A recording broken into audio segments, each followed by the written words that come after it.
to start by thanking you, Maryanne, for taking the time to chat with us at the Christian Beat. We'll start talking about your upcoming solo track Labor and just see where the conversation goes from Yeah, there.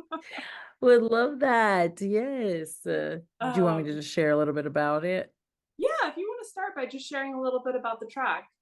Cool. Yeah. So the song is called Labor. Very like it could be taken many different ways, right? So, but Mhm. I had a child 2.5 years ago, and it completely changed the way that I approached anything, everything, my artistry, my music.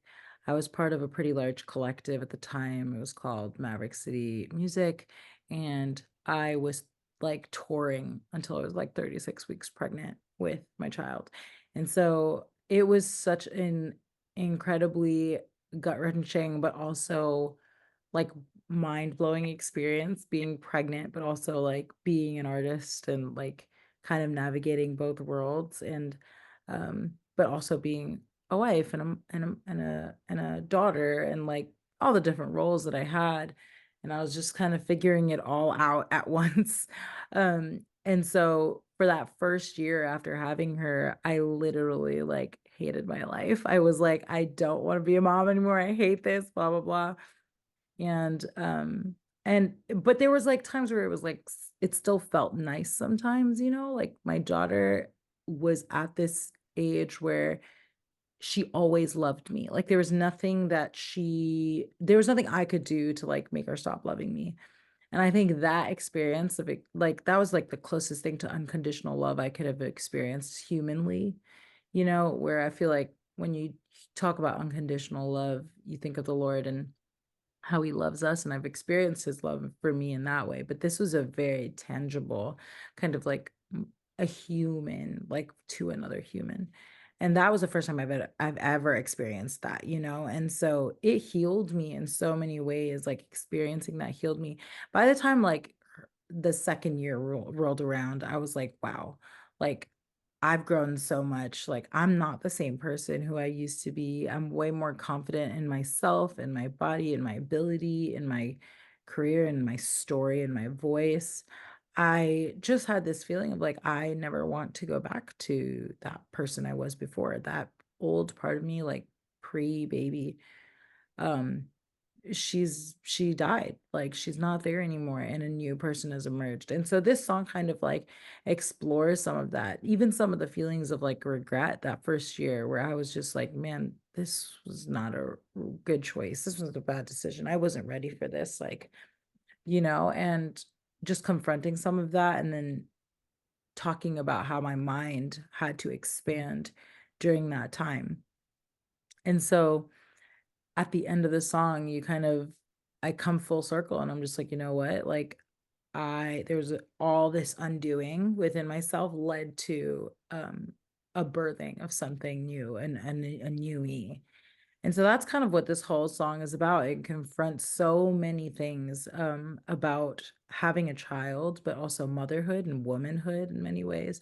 And it kind of brings positivity, but also reality and marries the two into what it is. Like the bridge is just this um, kind of like documents the late nights of like not being able to sleep and like having to like give your child milk and like, the hormonal changes that occur. Like, it's the most tired I've ever been, but at the same time, it's like the most alive I've ever been. It's so strange. And so that's kind of what this whole song talks about and documents. And I really wrote it for my daughter to know what she meant to me, but also it's like a gift to her, but also a gift to women and to anyone that's really parented anything. Like it's just a gift to them to show them that you're not alone. Like I felt that. It's not a abnormal feeling that you've had. Like it's hard. This is a hard life, but it is the most rewarding and it will 1000% change who you are and in the best way. And so, yeah, that's kind of what the song is about. Yeah, and so I'm curious, taking that a step further, then, like, what kind of conversations Mm. are you looking to kind of have this song spur on as people listen to it then? Yeah. So I think a lot of times, especially in the faith-based world, we have a lot of like well-meaning mothers who are just kind of like, I was born to be a mom and this is my life's goal. And it's just like sometimes doesn't feel like super real. Like no one wants to talk about PPD, postpartum depression, or like rage, postpartum rage, like anger and just like the hormonal changes that are happening. So people kind of feel alone sometimes in that uncomfortable feeling, right? And so I think I want the conversation to be like, "Hey, I felt that. Have you? Like, have you felt that before? Like, I resonate so deeply with this." And it's not this happy-go-lucky song of like, I was born to be a mom and I love every minute. No, it's just it's it's marrying both the tension of like how this is the hardest thing I've ever done, but it's like the most real thing I've ever done and it's the most life-giving thing I've ever done. And so, yeah, that's kind of like what I would hope people can take away from it and have conversations about. And I also think that there's a part on like the second verse where it kind of talks about the confronting some of those childhood wounds that I've had and like giving agency back to my child and letting her kind of um learn how to fly on her own, essentially. And so I feel like that's also a conversation. I'm a South Asian woman and I grew up in a South Asian culture where this is what you do to like be successful, or this is how you be a good mom, or this is how you be a good daughter. There are rules. And if you don't follow the rules, it doesn't look good for you at all. And you upset and disappoint people. And I kind of confront some of that in this song too, where I'm just like, no, I think it's time for you. I'm opening my eyes to realize that you are your own individual and you're your own person. And as much as I can influence you to make a certain decision at the end of the day, it's your choice to make what you would like to do. And I would hope that, growing up with me and having my faith, having seen my faith in action, that you would be, equipped and encouraged to make decisions in faith as well. And so that's kind of another thing that I'm hoping people will take away from the conversation. I mean, from the song. Yeah, no, absolutely. And I'm curious for you what it's like because you mentioned you had been part of Maverick City Music. I can't Hmm. imagine. I mean, you obviously were involved. You were able to sing songs that you felt very deeply about. But I feel like with this song in particular, that I don't see like this is more of your solo stuff. Like this is something that you have a very. It's still a deep connection, but it's a different kind of connection. I'm just Hmm. curious what that process for you has been over the last few years, kind of diving into that more as you're starting to do stuff that again is more from just your heart rather than like a more collective, if that makes sense. Yeah, and the heart of that collective is still my heart, right? Like I Mm-hmm. still love worship. I still love being very honest with the Lord and walking people through that, walking with people through that. Mm-hmm. But I also felt like this is, my faith is so infused in everything I do, right? So it's like I approach motherhood in the lens of faith. I approach marriage in the lens of faith. I approach everything, friendship, loss, rejection. I try, everything is through the lens of faith, right? And so it's really difficult to sometimes separate those things, separate faith from those things. And so it just felt very natural for me. I'd gone through something that was really life-changing and it just felt natural for me to write about it. And I would trust that my heart and my story and my character and my song, my voice that's so deeply rooted in faith would carry and translate through anything I put out. And that's like my dream and my goal and desire. And so yeah, it feels very different from like the things I've done with Map City, but the heart of who I am, I really believe is the same. And if you listen to my Mav City songs, like my heart is really authentic and honest and really I try to be real with people and some of the things that I'm saying. And so I would hope that people can hear that same heart in the songs that I'm releasing now solo.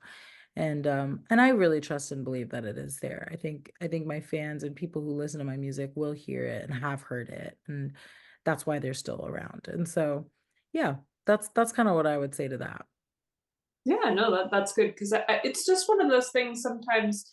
when you have songwriters and people in groups and solo, it's Mhm. one of those things that they always it's either they all approach it the same or they approach Mhm. the two things entirely differently. It's always Yeah. interesting your different people's perspectives on that stuff. Yeah, and it's I can see why they do it differently because sometimes most collectives have a very clear like branding or vision or like way that they present ourselves. The good thing about Mav is we were very much able to be ourselves. And so Mhm. and we were never tied to the group completely.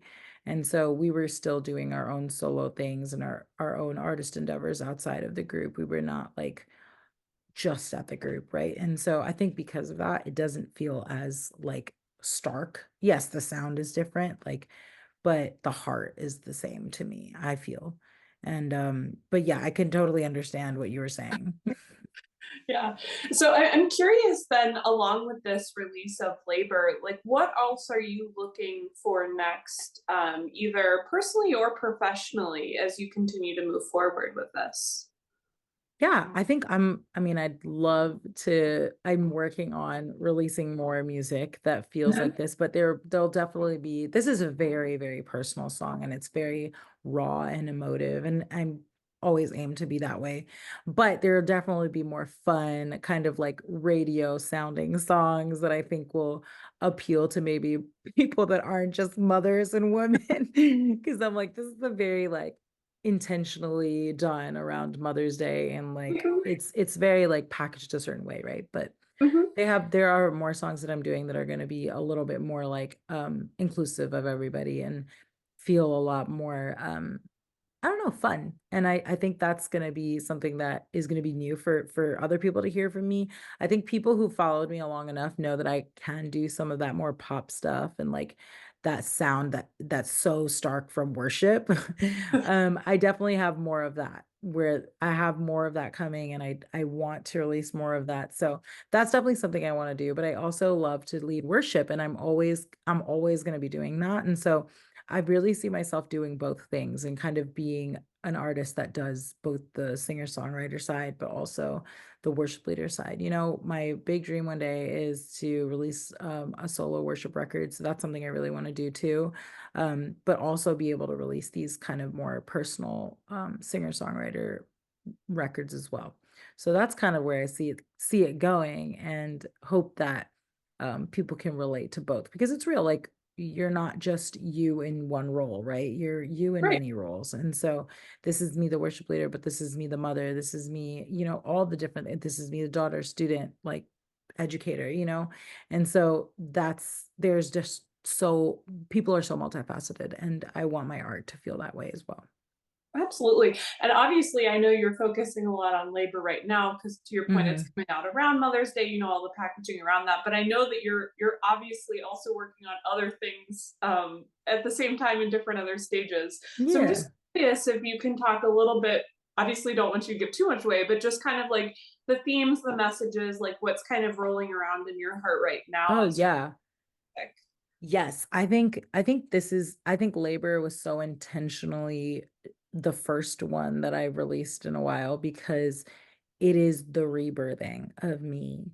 And in Mm-hmm. so many ways, this has changed her existence and like giving birth to her changed my life. Like my voice is way more I'm way more confident in my voice and my story and my in like choosing and making certain decisions for myself and for my Mm-hmm. family. So I think a lot of that is going to be translated in, or sorry, that's going to be shadowed in a lot of what I'm putting out next. Like just a lot more about like acceptance and trusting that God loves me just as I am, and but also like believing in his plan for me and that his plans for me are good, you know?